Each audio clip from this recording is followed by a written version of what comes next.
In this video, we're going to talk about how one of the key things that I've seen in my years of helping thousands of professionals build and maintain relationships is to get out of your own way. Outside of being really good at what you do, building a network is one of the best investments that you can make in your career. Now, I'm not talking about being the sleazeball running around a hotel ballroom handing out your crappy business cards. That's not what I mean by networking, and I know networking has a really bad association like that. What I mean by networking is, I mean really building out your deep relationships with people who you enjoy spending time with, who you trust, who also happen to be people who you can collaborate with or help each other as your careers grow and progress. So you might be a founder, stay in touch with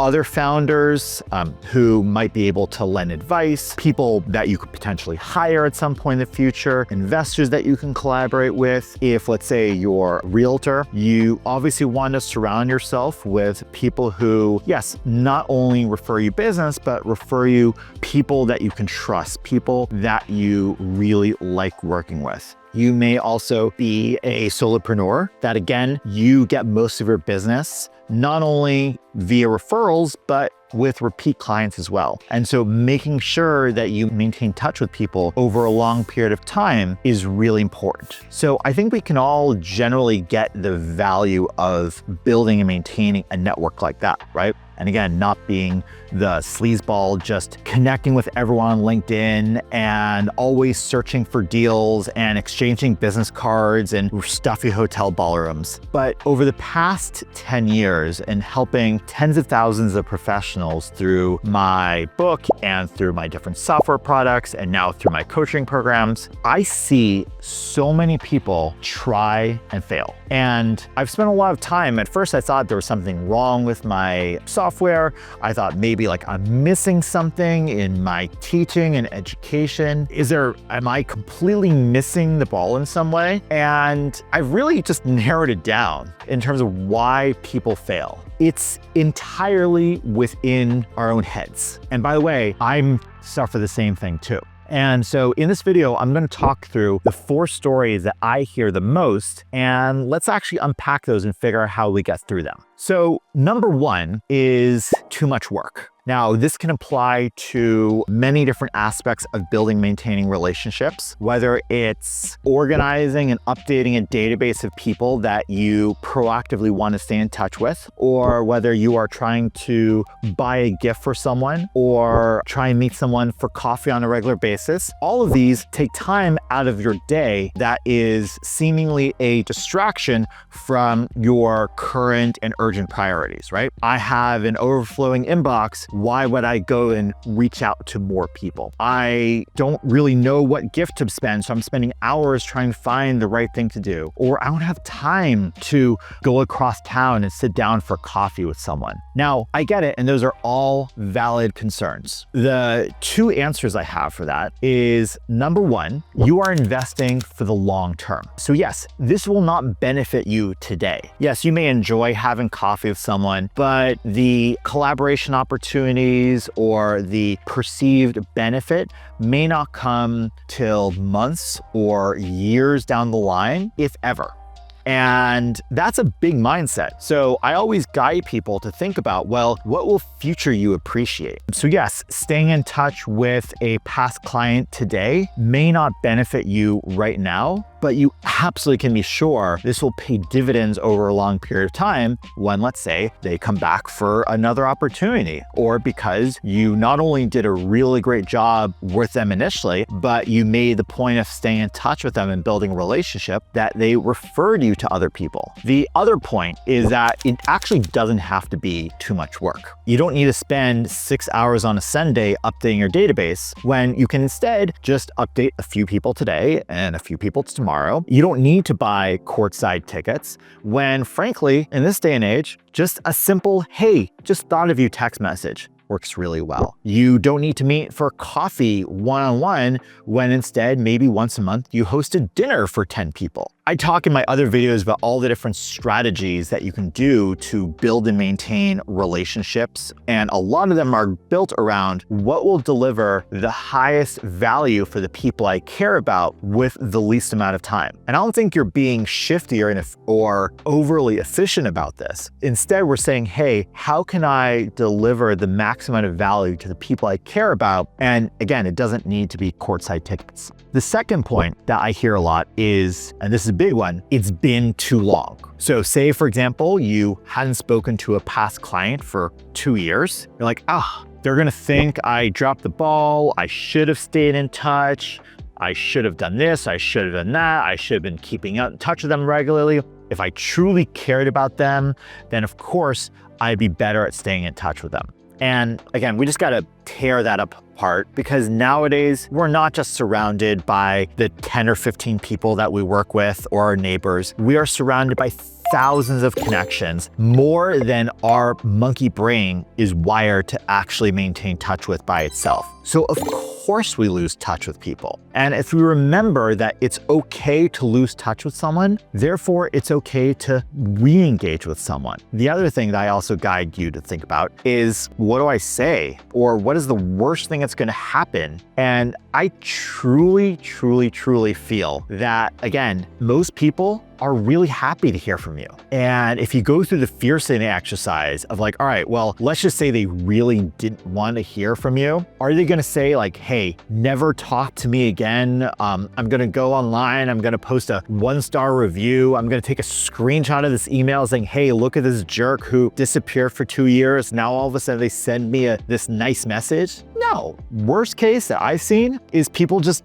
don't respond. And the worst case, and just think about this, if you did reach out to a past client, and let's just say they did, worst case, reach out to you and respond saying, hey, you know what? I've decided to work with someone else. Please remove me from your list. I hate to say, I consider that a good thing, because that allows you to filter out the relationships that clearly that relationship wasn't meant to be maintained, and you can spend your time and energy on everyone else. The third question that comes up, I hear a lot about, is, well, I don't know, what do I say to them, right? If it's been a year or two and I've lost touch with what's going on in their business or what's going on with their family, what do I say? How do I not come across as salesy? There's a lot of like self-worth stuff that comes up that I usually coach people around, but it comes down to this. If you are not sure what to say to someone, then remember, deep down, we're all human beings. We are social creatures wired for connection. And the most effective thing that you can do is just show someone you care about them. Robert Cialdini, in his book, Influence, shares a story about how one of the most effective car salespeople, all he was doing on a regular basis was just sending notes to people who he had interacted with and just said, hey, I like you. And I've seen this myself too, not only in my own life, but now with the thousands of clients I've coached over the past 2 years. All we do is take out our phone, again, it could be as simple as a text message or a one-line email, and saying, hey, just thought of you this morning. Hope all is well. You don't need to, again, buy gift cards. You don't need to pop by with like this really nice gift basket. Yeah, that's great. But again, just showing someone that you care about them, that can go a long way. And the fourth, remember, just to recap so far, number one, it's too much work. It doesn't actually need to be that much work. 2, they're going to be angry at me. That's been too long. It may have been a while, but there's no such thing as too long. 3, I don't know what to say. Well, again, just show that you care about them. And the fourth one, this is uncomfortable for people to think about at first, or you may think this doesn't apply to you, but believe me, this applies to everyone, is they really don't want to hear from me. And there's actually been a fair bit of behavioral research to clearly identify that while we may project ourselves as above average in many other things, whether it's intelligence or knowledge or fitness, when it comes to social desirability, more often than not, we actually put ourselves as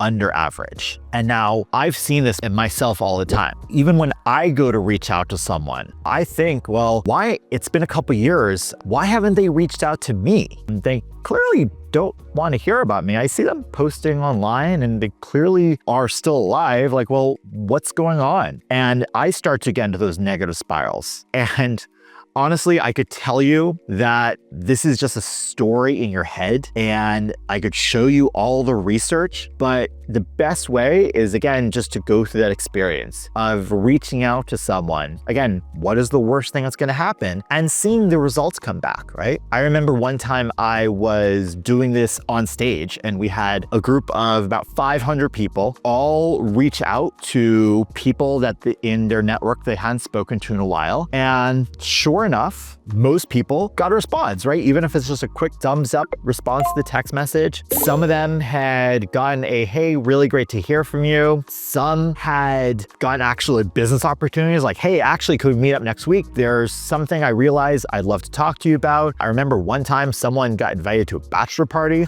Again, not the intention, but cool things can come from it. And I always ask, did anyone get a go the hell away, please never talk to me again? No, no one. Did anyone get a, I'm going to post a 1-star review on Yelp and make sure that no one ever works with you again? Nope, nothing. Worst thing, people just didn't get a response, or at least they didn't get a response in that 10-minute period.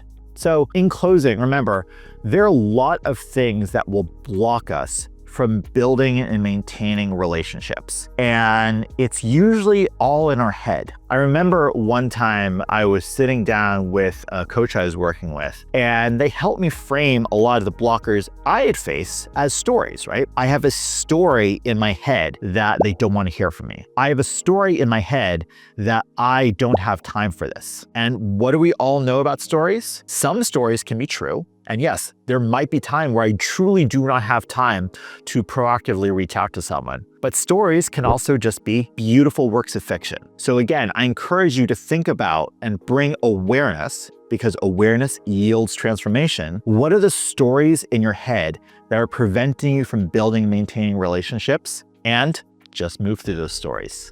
I hope you found this valuable. I truly believe that building and maintaining authentic relationships can be one of the best things that you can do for your job, your career, and your life overall. And I'm here to help you consistently maintain those relationships in your own authentic way. We have a ton of videos, we have a course, and of course, I have my CRM Relatable. Please let us know how we can help you.